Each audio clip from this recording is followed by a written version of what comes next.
My next guest is going to be headlining UFC Fight Night April 6th against Marvin Vettori. It's Brendan Allen here on the program. Brendan, how are you? I'm good, brother. How are you? No complaints. You got to be pretty excited here. Back-to-back main events. UFC's obviously in the Brendan Allen business. You got to be thrilled about that. Life is good. Life is good. As long as you're winning, everything's good. So as of now, everything's good. For sure. Well, no, that's got to feel good, though. Like, the UFC doesn't just put anyone in a main event, especially back-to-back. Like, you must know that they think very highly of you if they're putting you in this position. Yeah, I think initially it was offered on 300, and then I heard, you know, it is hearing things, but I heard that Dana wanted me on another main event. So April 6th it was, and that's what I signed.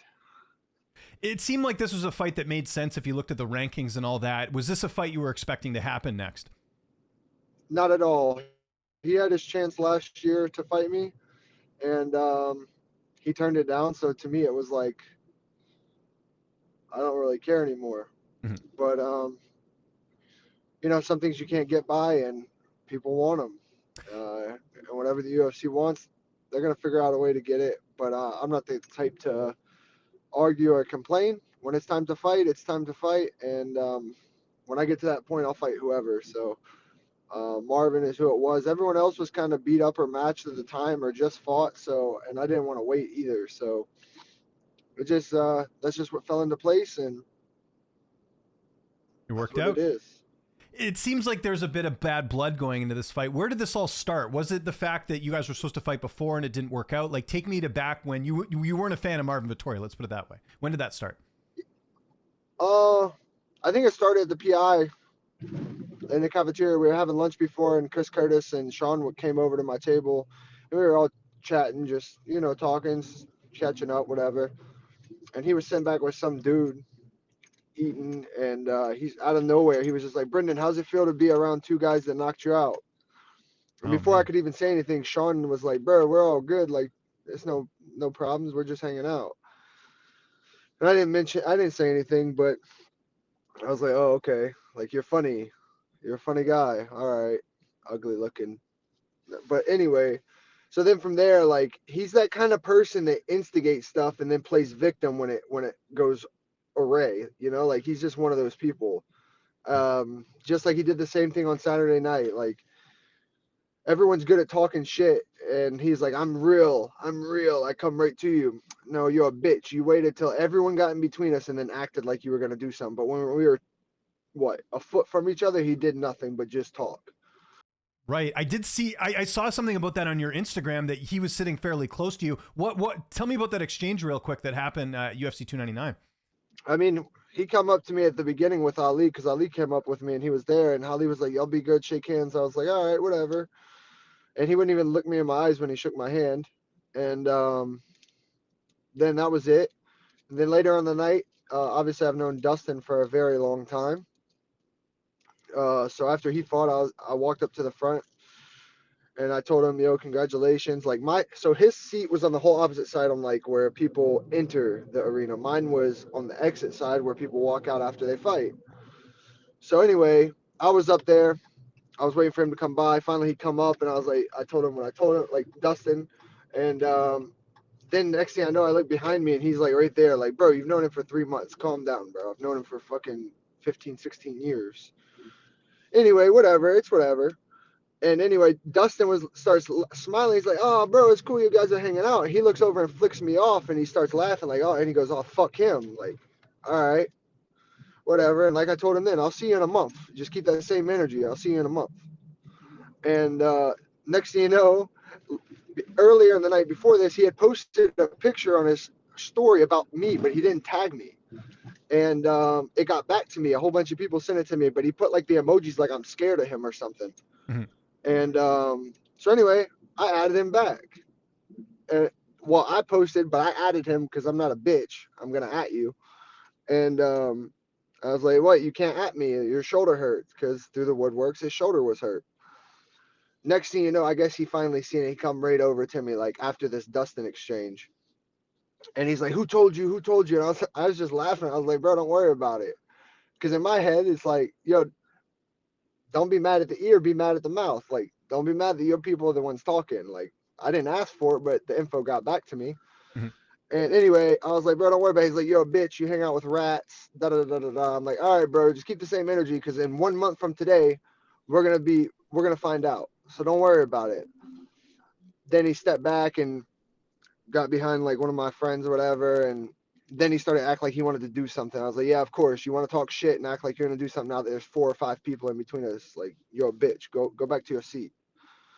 And that's Okay. really it. Gotcha. Well, we got a grudge match here, which is great. You know, fans love this type of stuff, so it's going to be fun to watch. Obviously, Marvin's sort of fought, you know, a lot of good opponents, as have you in the middleweight division. How do you look at your style against his as far as the matchup? He ain't beat nobody good. He don't finish nobody. Like, is he tough? Hell yeah, he's tough. I'll give him that. He's tough. He's got a great mindset. But I'm gonna walk him like a dog. Like, technically, I'm way superior, and that's when I'm gonna go show him exactly that on Fight Night. I'm too technically good. If it's got to be gritty and he wants to make it a fight, I can do that too. His only hope is to catch me. But he's delusional. He is a legit delusional person. Like, this is the same guy that think he fucking smashed Izzy. Like, Right. Izzy schooled you twice. Yeah. And it's like, I bet you he thinks he beat Cannonier too. You know, he's just a delusional guy. Like, you can't have an irrational or you can't have a rational conversation with an irrational person, and he's an irrational person. So there's no point in the conversation. But I'm that guy. I keep the same energy. After, win or lose, I don't care if he beats me or I beat him. We're not gonna be friends. It's not gonna be none of that. Fuck me before. Well, guess what? It's gonna be fuck you after. So win or lose, that's what it's gonna be. I don't change my mindset. Well, I have respect for him for fighting him. Of course, it'll have a different respect. But still, I'm not his friend. I'm not his boy, and it's still fuck him after. That's how I feel.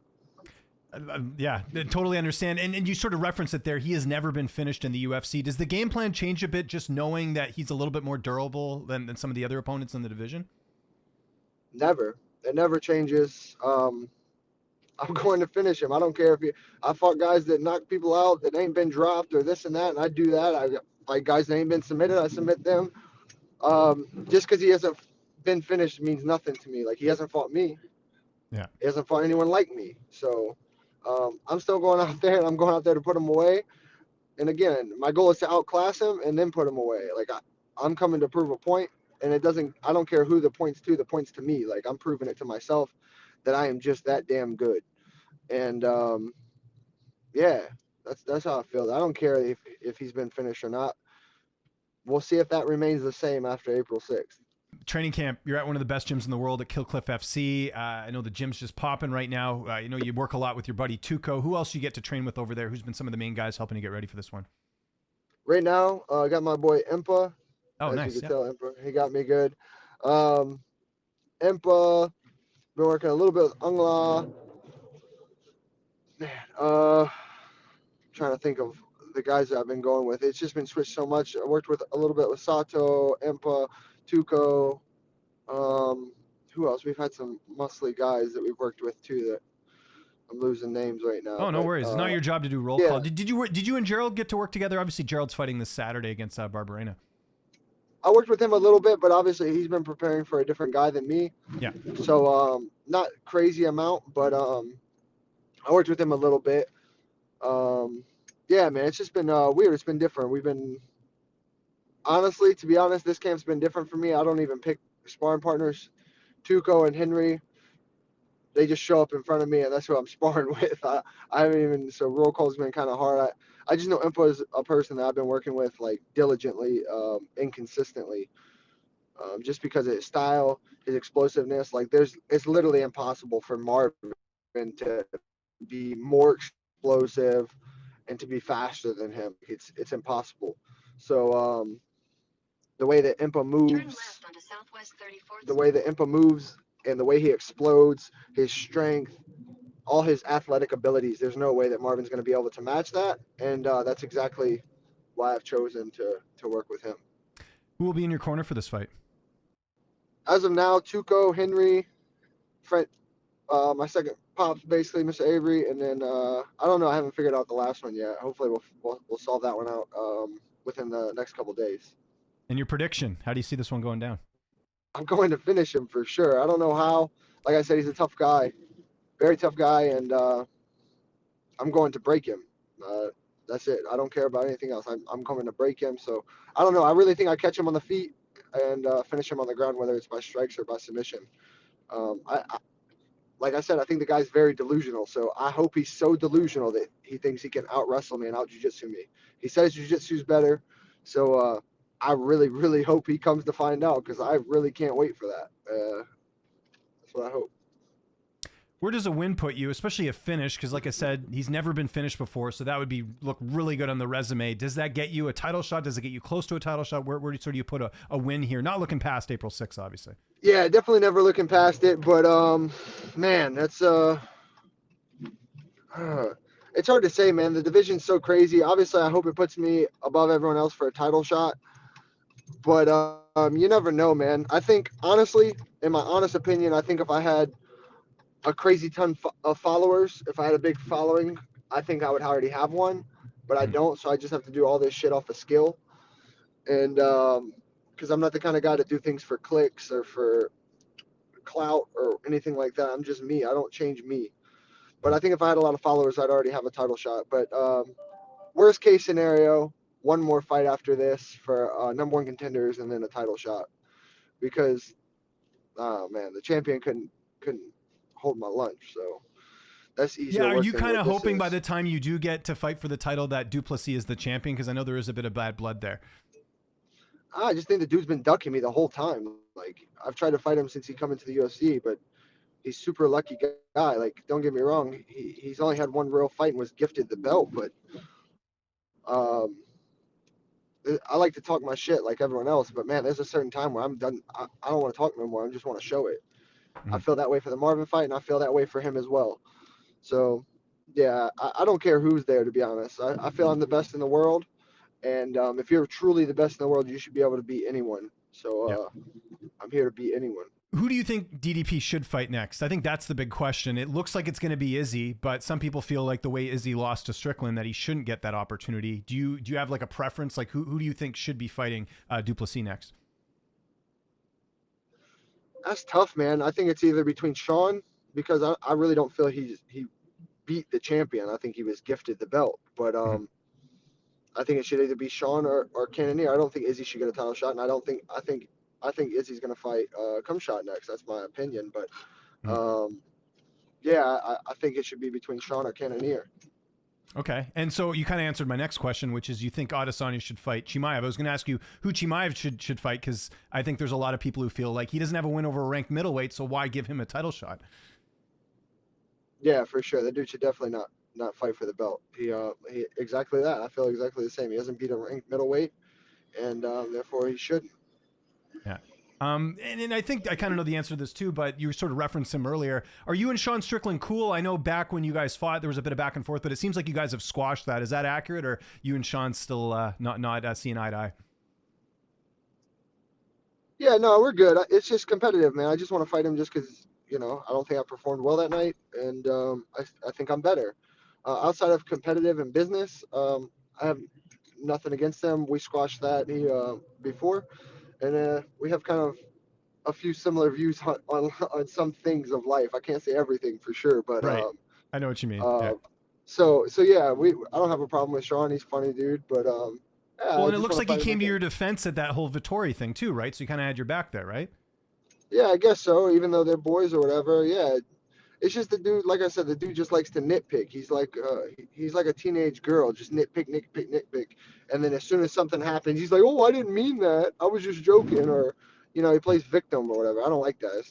Like, don't tell me I'm real. Whatever, bro. Before we go, gotta ask, how's fatherhood these days? Well, I just come here to train. My girls, my daughters are back home with their mother, and then when I get home, I have them on my time, and life is good. They're getting big. They're getting older. Yeah, everything's good. Life is good. Do they understand, like, hey, dad's away because I'm trying to make us some money. I'm trying to, obviously better myself, because the training there is just, top notch in Florida, right? Yeah, they know I'm usually home for my weeks with my kids, and then on their mother's week, I'm usually gone working or doing something. So I'm in and I'm out, but they know, like, I'm there when I need to be for my time with them, and even when it's not my time, I still am there to see them and spend time with them. But ultimately they know that when I'm gone, I'm fighting, which makes money. So they know it's all for them, I think, and they'll know as they get older, and it is what it is.